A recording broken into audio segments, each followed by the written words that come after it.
இச்செய்தியை வழங்குபவர் Aalayam associates private limited property developers. Aalayam associates private limited, number 52, third floor, 3B, Ram Darbar, Sterling road, Nungambakkam, Chennai 6,34,000. Mayiladuthurai மாவட்டம் மயிலாடுதுறை அரசு தலைமை மருத்துவமனையில் போதிய மருத்துவர்கள் இல்லாமல் பற்றாக்குறை நிலவுகிறது.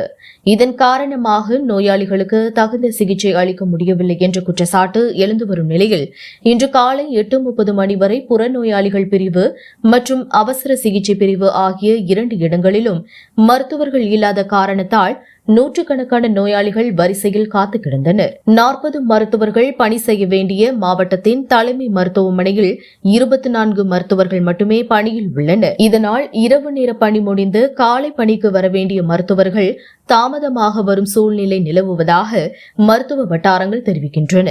இன்று காலை 7 மணி முதல் புறநோயாளிகள் பிரிவில் நூற்றுக்கணக்கான நோயாளிகள், குறிப்பாக வயதானவர்கள் காத்து கிடந்தனர். அவர்கள் நிற்க முடியாமல் பல்வேறு இடங்களில் அமர்ந்தும் சுவற்றில் சாய்ந்தும் பரிதாபமாக நின்று கொண்டிருந்தனர். இதில் உச்சபட்ச கொடுமையாக நெஞ்சுவலி ஏற்பட்ட ஒருவர் புறநோயாளிகள் பிரிவிற்கு சென்றுள்ளார்.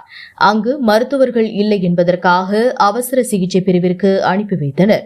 அவசர சிகிச்சை பிரிவிற்கு வந்த நபரை மருத்துவ உதவியாளர்கள் மீண்டும் புறநோயாளிகள் பிரிவுக்கு செல்லுமாறு அறிவுறுத்தினர். இதனால் பாதிக்கப்பட்ட நபர் மருத்துவ உதவியாளர்களுடன் வாக்குவாதத்தில் ஈடுபட்டார். 9 மணிக்கு 2 மருத்துவர்கள் சிகிச்சை அளிக்க ஆரம்பித்தனர். நூற்றுக்கணக்கான நபர்கள் நீண்ட வரிசையில் காத்து கிடந்ததால் நாங்கள் தனியார் மருத்துவமனைக்காவது சென்றிருப்போம், ஆனால் கையில் காசு இல்லை என்று மூதாட்டி ஒருவர் புலம்பியது பரிதாபத்தை ஏற்படுத்தியது. மயிலாடுதுறையிலிருந்து ரிப்போர்ட்டர் தாரிக் அணி.